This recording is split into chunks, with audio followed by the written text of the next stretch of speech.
5 tips to make barky, smoky, tender ass brisket every time. Let's go.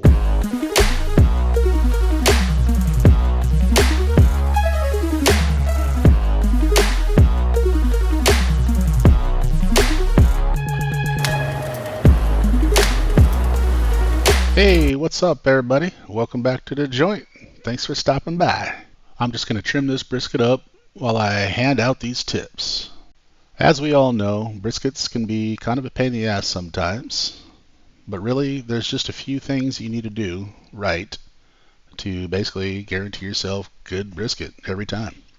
But you got to do all of them. You can't just do a couple, has to be all. Okay, we're starting with tip number 1. Start with a prime brisket. Choice briskets can be good also, but there's a low percentage of getting one of the top quality choice cuts. You'll have an occasional brisket, comes out fantastic, but the majority of them will be mediocre. Your flats are dry, it's not as tender as it should be, all the issues. Also, if you're still learning your pit or have larger temp swings from your pit, that will also, or could also negatively affect the brisket. I get my briskets from my local butcher, and it costs a little bit more, but I'm good with that, supporting my local people. But you can get prime briskets at Costco for a couple bucks more than choice usually, and when they go on sale, they're the same price as choice.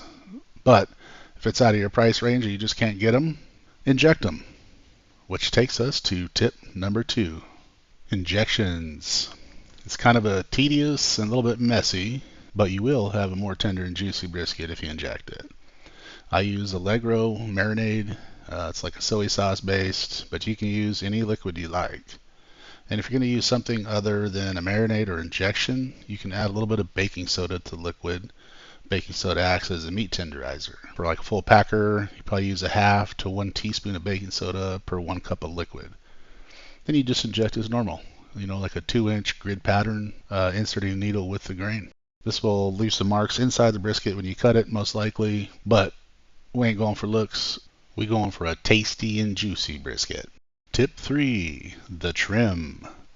This is pretty subjective, and it's kind of determined by your type of cooker, your ability to keep the temps accurate, etc. The easy answer is the less fat you trim, the better chance it has of being tender and juicy. But nobody wants to eat a huge chunk of fat. So, take your time. Be precise. You will be rewarded at the end, I promise you. It'll be the best brisket you've ever had if you get the cook right. It will only take a couple minutes longer to trim it the way you want it. And if you're in a hurry, you probably shouldn't be doing briskets anyway. So the bottom of the brisket, or the meat side, usually has silver skin. You can trim or leave as much as you want of that. It really doesn't affect the cook much. You definitely want to cut the sides off because they're usually oxidized, and it lets you see the true size of the fat cap at the edges, so you can be more precise on your trim. Now when you're trimming the fat cap, obviously look at the side to see how thick it is, and only cut off about a 1/4 inch at a time as you start. You don't want to cut too deep to start. Like I said, take your time, and if you scalp it a little bit, it's okay, not a big deal. Just take your time, take a little bit off at a time. Usually I take it down to a 1/4, even sometimes an 1/8.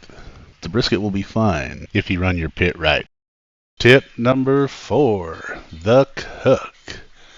There are tons of ways to cook a brisket, but only a few things you need to do to get good results. I like my fat cap to be on the top when I'm done, but it will be up and down when I cook.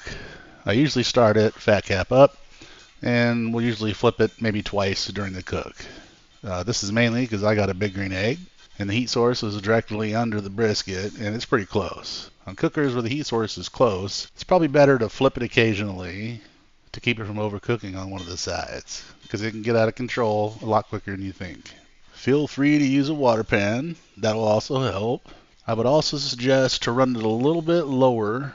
I wouldn't do 250, 275 or higher because, as I said, shit can get out of control a lot quicker than you think. I would run it below 250, somewhere between 225 and 240. So once you get to a point where you like your color and you like how the bark is set, we're going to go ahead and wrap it. Tinfoil is the easiest to get a tender and juicy brisket because it just braises the whole thing in its own juices.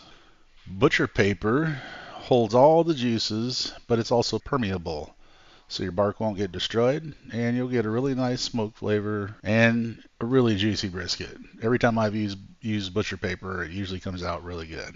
But in my opinion, the best is the foil boat. Shout out to Chud and Leroy and Lewis for this fucking amazing method to cook a brisket. This gives the best of all worlds. The bottom, or the meat side, will braise, while the top continues to pick up some smoke and the fat renders on. And keeping the top open or exposed helps with the crunchier bark, which I love. So definitely try out all the different wrap methods, because one might be better for your type of cooker. But you're just going to have to trial and error and see which one works best for you. But if you wanted to try one, I would say do the foil boat. Last tip, last one you need to make a damn good brisket. The rest. By far, the best is resting overnight, like 8 to 12 hours. Now, doing this, it needs to be temp controlled, either in an oven, toaster oven, or a food warmer. You want to hold it from anywhere from 150 to 170 degrees the whole time. The extended hold will allow the fat to keep rendering on top and inside, and helps the bark get extra crispy, which I love. If you've never done an overnight rest, I promise you, once you do it, you'll never do it another way again, ever. It is that good. Well, guys, I appreciate you stopping by. These are my 5 tips. These are basically what I focus on, and I get good briskets almost every single time. Like, subscribe, share, eat some barbecue, and have some beers.